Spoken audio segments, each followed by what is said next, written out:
ច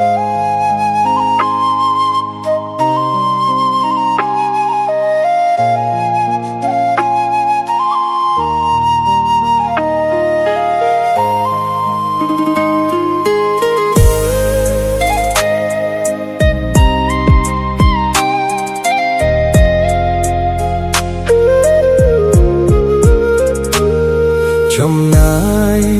ពេលយ៉ាងយូរព្រោះតស៊ូឲ្យអូនស្រឡាញ់តែអ្វីដែលបងបានត្រឡប់មកវិញគឺជាការខកចិត្តយល់ខំថាខ្លួនឯងនឹងបានជួបស្នេហាពិតតែពេលនេះបងបានដឹងហើយថាគ្រប់យ៉ាងយល់ច្រ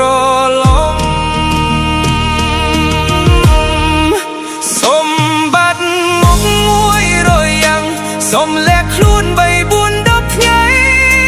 ដើម្បីលុបអារម្មណ៍ស្គួត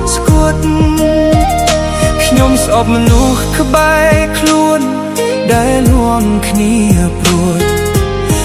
នាំគ្នាបោកប្រាស់ខ្ញុំដឹងទេថាបងឈឺចាប់ឬដឹងដែរតែធ្វើមិនដឹងអត់សំឡឹងភ្នែកបងឲ្យចំការឈឺចាប់បងមួយនេះអ្នកអូបិទធំគឺរូបអូនអ្នកគត់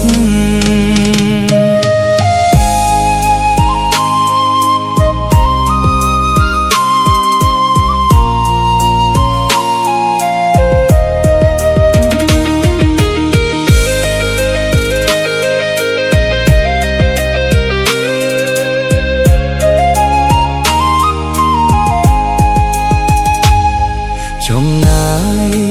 ពេលយ៉ាងយូរព្រោះតស៊ូឲ្យអូនស្រឡាញ់ដែលអ្វីដែលបងបានត្រឡប់មកវិញគឺជាការខកចិត្តយល់ខំថា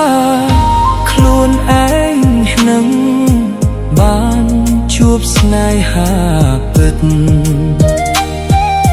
តែពេលនេះបងបានដឹងហើយ